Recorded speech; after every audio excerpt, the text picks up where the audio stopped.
Hi, welcome to another episode of Hot Takes. There are a lot of twitchy ring pieces in the Labour Party at the moment. They are puckering like that, as well as a lot of dissent. There's a lot of anger in the ranks. Rachel Reeves is putting the finishing touches to her budget. It is a Halloween budget. It is a scary budget. And it will be make or break for the Labour Party. Let's face it, it's going to be break for the Labour Party. Keir Starmer is already at his lowest ebb that he can possibly imagine in terms of popularity. This budget is going to drive it even lower. The party will be demonised. Within the party, of course, the anger will be palpable. It will be rising. The natives will be getting very angry. There will be pitchforks and burning torches coming for number 10. But only from those in the Labour Party, the MPs themselves, the backbenchers.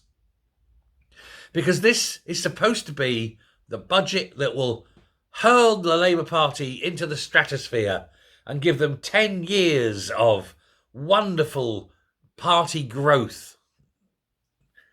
Only, of course, it's not going to. The rock bottom ratings are the very least of it. The perception of the party is high tax, low service. The perception of the party is removal of rights and freedoms. The perception of the party is deliberate destruction of the economy of this country. People have already seen through Rachel Reeves. They know that she's not up to the job. They know she's incapable. They know she was fired from the Bank of England for being useless. And they're very, very scared. And she keeps gaslighting us all with, I've got hard choices. I've got a tough choice to make. No, you're choosing to do this. There is no £20 billion black hole. That was proved to be a lie. It was a gaslighting so that you could just tax for the sake of tax. The idea that people have got anything to call their own really annoys these communists. They want everything to be owned by the state, of course. And so you've got these pair of absolute hard left Marxists hell-bent on the destruction of this country. So it doesn't help that everything that can go wrong has gone wrong, should I say. You've got all the freebie gate. You've got the lies that he's telling in response to questions at PMQs. You have the incompetence of ministers. You have them trying to defend him and making a pig's ear of it. There is not one of them on the front bench that is in any way capable. And once you get rid of Keir Starmer, who's next?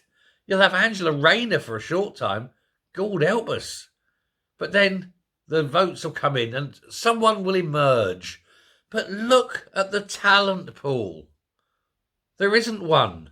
There's not one of them capable of taking the mantle of Prime Minister. It's going to be horrendously bad. And there is no way out of it, short of another general election.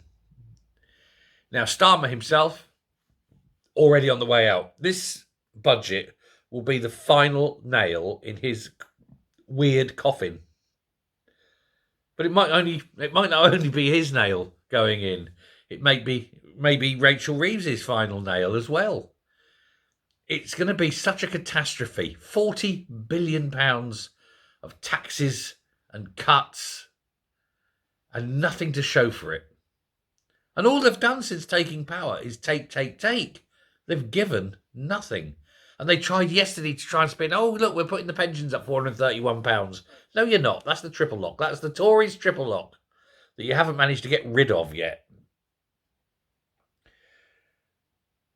They're looking at changing pension law. They're looking at removing the triple lock. They're looking at changing the taxation on pensions for everyone in the country, except Keir Starmer, who has his own pension law. It's a law made in his name. He's the only one who can do it. He promised, of course, that once he became Prime Minister, he'd take that law out. Strangely, he hasn't.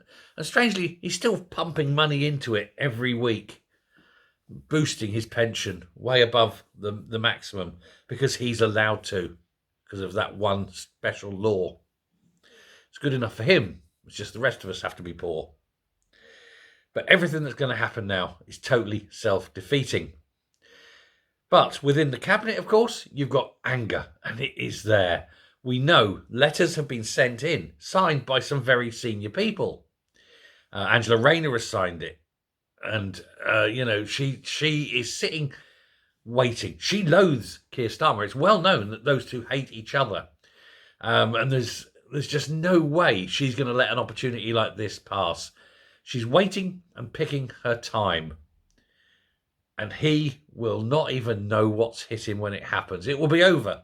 And I think it will be mercifully quick. I think it will happen. It'll be a quiet morning, and then boom, and boom, and boom, and it'll be hit after hit after hit. Boom. Then she'll come in, and she'll do the coup de grace, and chop the head off the beast, as it were. Put him out of his misery. Send him on his way. And then the fun really begins. But you got Shabana Mahood, Louise Haigh, there's Wes Streeting, all of them signing this letter, all of them upset.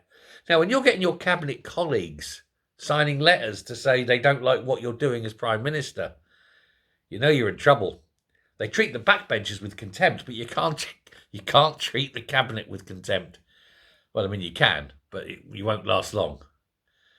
They're talking about the allies of the Prime Minister are running around like headless chickens trying to shore up support. But he's running out of allies now. He hasn't got any. The only people that really want to support, well, there's only really one person who really wants to support him. But two if you count Lisa Nandy. But let's face it, she's not much use, is she? But Rachel Reeves is really his only ally. And it is going to be horrendous. And with 20% cuts across the board, Starmer is already finished. And it's time for him to go. He doesn't want to. He thinks he's in charge. He thinks he is doing a good job. He thinks he's going to be there for 10 years. He talks now about the 10-year plan. Stalin only did 5-year plans, but this arrogant prick thinks he's going to get 10 years. He doesn't get another 10 weeks. Christmas is coming.